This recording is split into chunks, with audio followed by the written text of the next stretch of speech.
Ingin belajar bersama Buya Yahya kapanpun dan dimanapun? Dapatkan segera flashdisk MP3 Buya Yahya.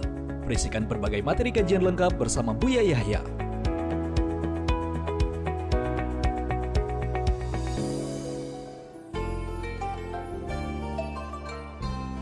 Selanjutnya kita akan bacakan pertanyaan yang sudah bergabung live via WhatsApp ya. Assalamualaikum warahmatullahi wabarakatuh.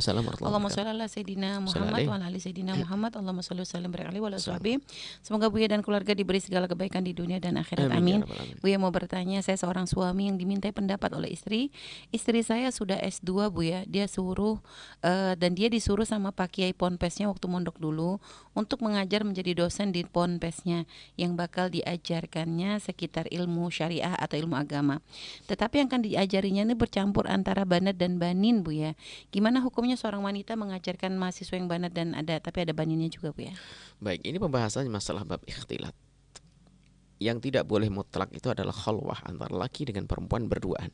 Ya, ya. Yang sekiranya di saat berdua dia bisa melakukan keharaman apa saja. Bukan saja urusan zina, tidak mungkin berpegang tangan atau yang lainnya begitu. Jadi itu khalwah. Adapun ikhtilat itu bercampur laki dengan perempuan tapi tidak sendirian. Mungkin perempuannya 5, lakinya 1 atau banyak begitu. Jadi berkumpul itu gimana hukumnya? Seperti di pasar dan sebagainya.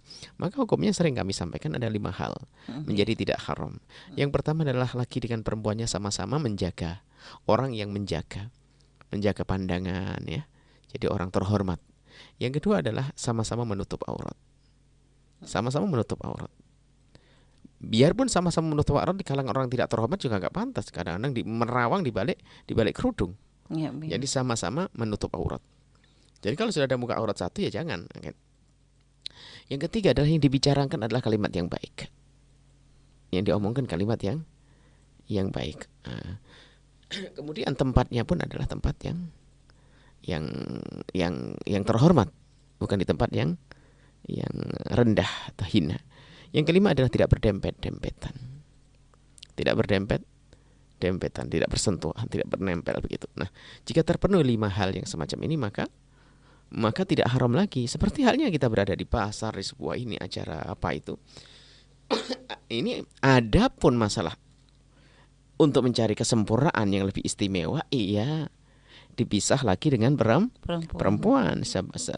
Seandainya sudah tidak ada lagi guru laki-laki, ya nggak perlu perempuan lah. Kalau perempuan pun dengan beberapa aturan. Mungkin tidak harus menghadap, hanya mendengar tausiahnya saja seperti itu. Kalau seandainya memang harus semacam itu, asalkan betul-betul terhormat dan ustadzahnya juga dengan terhormat, akan itu juga bukan suatu yang terlarang. Misalnya ya menutup aurat dengan baju yang sesuai dengan syariat Islam, dan mahasiswanya pun mungkin juga santri yang diajari ngerti kehormatan, maka nggak ada masalah yang demikian itu. Cuman kalau kesempurnaan, iya sebagian pondok pesantren kan dipisah. Ya, nah ini nasihat buat pondok pesantren. Jika ini adalah sebuah kemuliaan, bukankah kita semuanya ingin mulia? Maka alangkah indahnya jika pondok-pondok pesantren juga menerapkan yang demikian, pemisahan selagi masih mungkin. Pemisahan putra dengan putra, putri dengan putri, gurunya pun juga begitu. Kalau guru perempuan tidak usah ngajar laki-laki atau sebaliknya begitu. Ini adalah kesempurnaan. Cuman nggak bisa kita samakan antara pondok dengan pondok. Yang penting akhlak tadi, seperti itu. Dan Bu ya, kadang kalau ini kan di pondok Bu ya, artinya kalangan-kalangan yang memang mungkin sama-sama mengerti tentang ilmu syariat.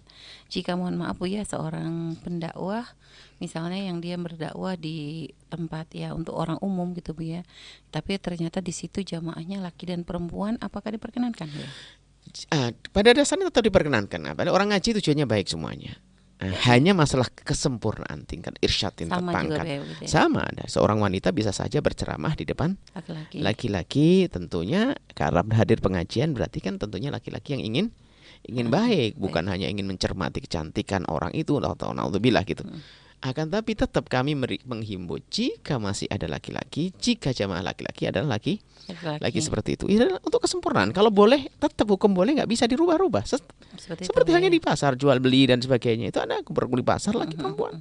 Karena kan ibarat kalau orang penceramah kan ibarat kalau kita ngobrol kita mungkin bisa nggak ngeliat, cuma kadang kalau dengan orang ceramah tuh kalau nggak ngeliat itu kayaknya nggak afdol gitu Bu. Nah, tapi kan menjadi perhatian dari laki-laki itu seperti apa Bu untuk wanita?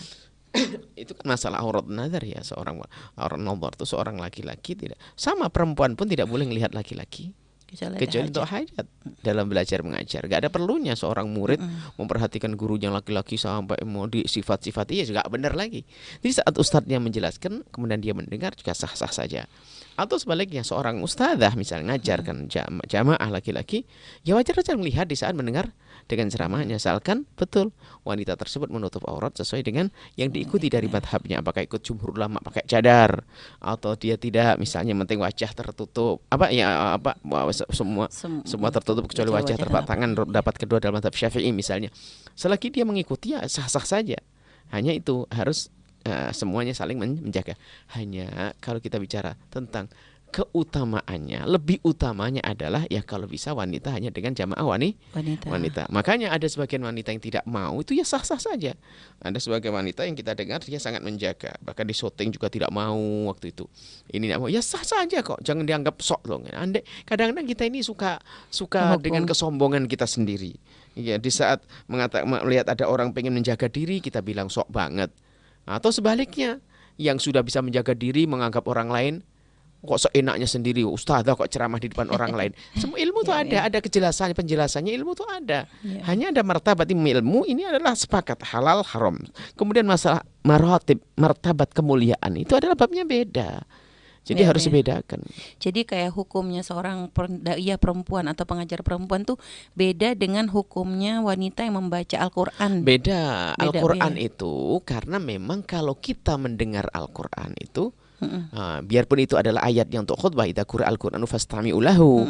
Kalau kita ada orang baca Al-Qur'an tidak kita mendengar. Maka kalau wanita membaca Al-Qur'an itu lebih berat hukumnya daripada hal-hal semacam ini, obrolan dan ceramah. Kalau ceramah ya misalnya kan kita bisa kalau Al-Qur'an memang namanya Al-Qur'an, kita tidak enak kalau kita berpaling ya. Biarpun di dalamnya ada khilaf juga di antara para ulama supaya kita tidak, asalkan wanita itu tidak fala takhdhna bil qaul ya, asalkan suaranya adalah suara yang normal, bukan suara mendesah-desah, supaya bukan suara mendayu-dayu, akhirnya membabnya sah-sah saja. Karena menurut jumhur ulama bahwasanya suara perempuan bukan aurat, semuanya. Kecuali dalam Al-Qur'an memang ada pengecualian di sini. Bagi yang mengatakan bukan aurat seperti mazhab Syafi'i, kalau Al-Qur'an memang ada sedikit ada tambahan rambu-rambunya. Yaitu tadi, kalau Anda ngomong, seorang wanita ngomong, saya boleh mendengar dan saya boleh tidak mendengar. Tapi kalau sudah Al-Qur'an disuarakan, dakur Al-Qur'an fastami'u lahu, maka lebih ketat sebetulnya, lebih kuat bahwasanya pelarangan wanita menyenandungkan Al-Qur'an di depan kaum pria. Karena kaum pria mau tidak mau dia harus memperhatikan mendengar. Biarpun dalam hal ini kita juga tidak boleh keras-keras pendapat ini. Bisa saja seorang wanita menyenandungkan, ada pendapat dalam hal ini, akan tapi dengan catatan bukan suara yang meliuk-liuk dan mendayu-dayu. Mana mendayu-dayu, mohon maaf Bu ya. Mungkin bisa lebih dijelaskan lagi. Kalau misalnya kan mohon maaf ya, tilawah Quran yang memang kadang dibaca itu kan memang kadang dengan suara yang tinggi, lalu tentu ada lekuknya gitu Bu ya. Itu gimana Bu ya? Mengikuti suara Al-Qur'an dengan rambu-rambu bacaan Al-Qur'an bukan mendayu-dayu yang salah. Yang tidak benar itu adalah dengan didesah-desahkan. Ada semua perempuan, mohon maaf ya, kalau bahasa Jawa Timur kemenyek ya, atau ganjen, ngomong aja pakai desah-desah segala macam dan sebagainya. Yang sekiranya itu secara khusus menggugah orang yang hatinya rusak. Orang yang hatinya ada. Nah, ini akan seperti. Jadi memang gini loh ya. Jadi kalau cara keutamaan sebaiknya ya jangan dong. Biar baca Al-Qur'an kaum pria. Seperti di pondok, sebagian pondok kita tidak mendengar seorang wanita menyenandungkan Al-Qur'an di depan kaum pria.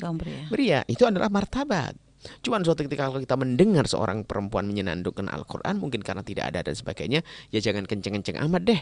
Cuman kita perlu mengajak. Cuman kadang orang itu tuh lah dikuasai dengan kesombongannya, yang sudah bisa menjauhkan perempuan dari baca Al-Qur'an di depan umum langsung merendahkan yang lainnya. Atau yang masih biasa membaca Al-Qur'an merendahkan orang lain. Ini hidup kok begitu tuh gimana? Ada ilmunya kok semuanya. Baik, ada ilmunya semuanya. Baik, terima kasih Bu ya atas jawaban dari Buya.